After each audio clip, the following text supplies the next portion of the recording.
It's a man's world off-grid. And there's Mr. Hilder. We're just catching up with Mr. Hilder this morning and checking in to see what he's going to be working on. We've had great response and interest in Mr. Hilder off the grid, and kind of a different perspective, a man's perspective. So Mr. Hilder was take care of some meat. Yeah. I got a bunch of. I'm not in full work mode yet, but I've got to get to tanning. I've got piles of skins to work on for the next few months, and then whatever comes up, these taxidermists sort of rely on me. So when they need something quickly, they call me. So I like to be on demand. So you're able to do in the wintertime, you set up the homestead so that you're not doing a lot of chores. You've got it set up so that it's minimal. And then if you have extra work like your taxidermy, you're able to concentrate on that and actually earn a little bit of a living during the wintertime. Cash, there's no doubt about it. Yeah. Everybody thinks that you're going to homestead, and I'm not saying you can't. I'm just telling you how I view it. You gotta remember, I like to do some fun stuff too, and it's like I'm into multi sports. I like to bike. I like to run. I like to canoe, and I don't mean regular canoeing. I like to do racing canoeing.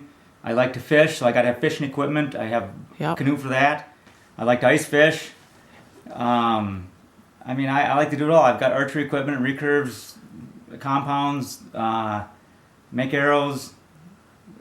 It goes on and on. It's like, that's personally what I like to do, and I don't call those possession type things because they're all manually operated by me. Right. It's the electronic world that I try to stay away from, like the phones and all that kind of. Granted, I use the computer, but I minimize it, stay away from that stuff, and I don't have the gadgets. It's like here's my watch. Basic stuff, just enjoy the outdoors, and I like to have manually operated things, so I'm getting some kind of a workout from it. That's the name of the game. Right. That's what I get pleasure from. So and then kind of back to the having a little bit of a part-time job during the wintertime. Right. And you said that some homesteads. The thing is, I'm just telling you, for me, and what everyone should strive for, but I know it's not possible, is my work that I've done my whole life has been my hobby. Right. So it's not really like, don't get me wrong, I got to drop the hammer and produce and work, but I get great pleasure from it, and fortunately I'm able to make a few dollars from it, and no matter where I go, that's the thing. If you want to live in the boonies, you got to think of things that you can make money from, and then hopefully you'll enjoy doing them, so that it's not like this, laborious, miserable work that you're doing. Right. Like say wood cutting, so forth. I like wood cutting for myself, but if I had to do it, I could do it, but believe me, day in and day out, splitting wood year round to produce, to sell, is extremely hard, rugged, dirty work, dangerous, dirty work.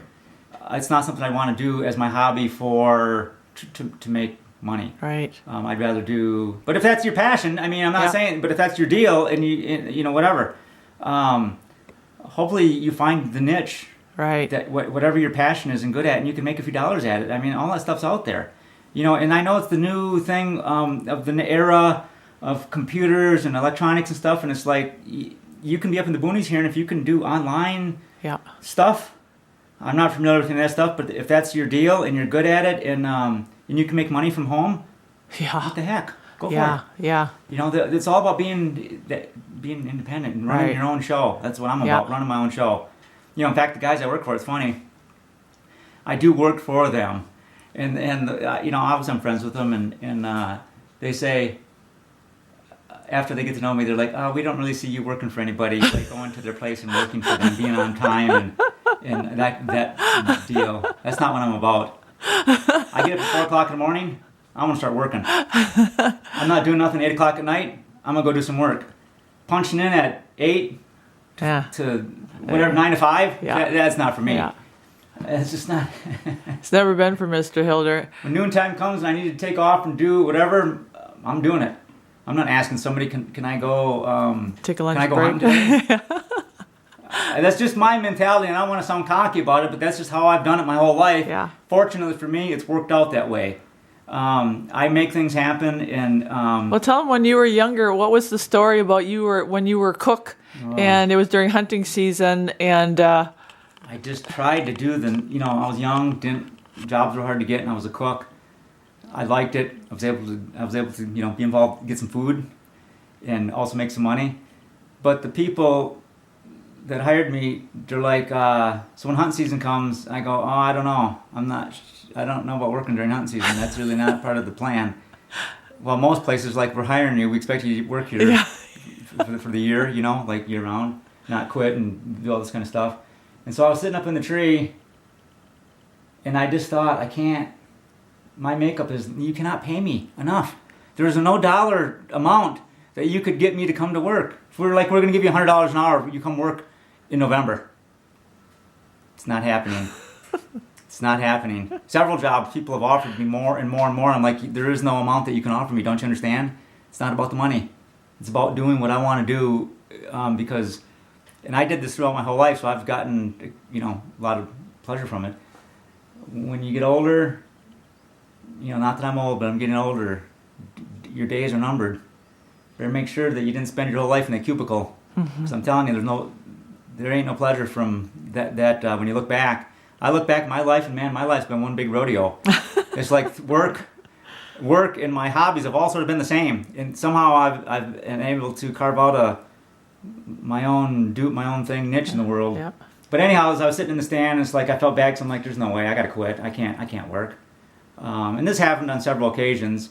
I was working for another fellow, and it was getting to be hunting season, and I said, I told the guy, so I'm going to be done, whatever the date was. And he did everything under the book. He kept he'd give me a piece of folded up paper. He's like, here's an offer that we have for you. And I'm like, I don't even want it. There's no point. And so then he'd take it back, and then he goes, here, we'll double that. I'm like, you can triple, quadruple it. It doesn't matter. I'm going hunting. And so that's how I operate, and I've never had a problem. And here's the other thing too with the world. Like, people say, well, you can't run a business like that. You're true, you can't. There's a line between cockiness and how I did it. People that knew me knew I'm an honest character. I'm gonna do whatever it takes to get the deal done and make it right. It's the bottom line. I'm a bottom line person. Everyone can tell you excuses why they can't get something done. I don't care about that. I just want it done. And so that's how I've always operated, and that reputation spreads very quickly, people. Believe me. They're just like, just get it to him because he'll get it done, or he'll fix it, or he'll do whatever it takes. And I forgot where I was going with this. Get all... Mr. Hill gets all wound up. Oh, the customer's always right deal. That's the mentality I was instilled with as a young person learning about business. I don't operate by that mode. I did for about the first 10 years. You know what happens? Customers use you, they walk all over you, and you stand there and take it. And finally, I had a guy that came in one time, and he was being very demanding, and I thought, you know what, this guy just ain't for me. I don't want a customer like that. Mm-hmm. And you got to remember, as a young business person, stepping over the line of what the norm is, it takes a lot of boldness. And I remember I had a guy there, and I was just being pushed too far, and I'm like, you know what? I've had it with this stuff. And I didn't go off on the guy. I just told him, I said, you know what? I said, take your stuff, and you can go. I'm not the guy for you. We're not going to agree on a contract, and that's all about what it is. It's very simple if you look at it that way. You come to me, you want me to do something, but I don't want to do it for you. We're not going to agree. So there's no contract. And I always had people we fill out a worksheet and a contract and so forth, so we both have to agree. It's for the protection of both parties. So if I'm not agreeing or you're not agreeing, you're not satisfied with my work, then you need to go. Because I'm not going to make you happy for what you're paying. So I started looking at it like that, and I started telling people. I started weeding out customers. When they came in and they were dicks, or they're treating me subpar, like I'm not human, I always treat the guy, I don't care if you're a millionaire or a $1-aire. I just treat you the same, with the same respect. If I'm working for you, I'm going to do the best job that I possibly can. And so I've had people that way, and I just told them, you need to go. I don't want your money.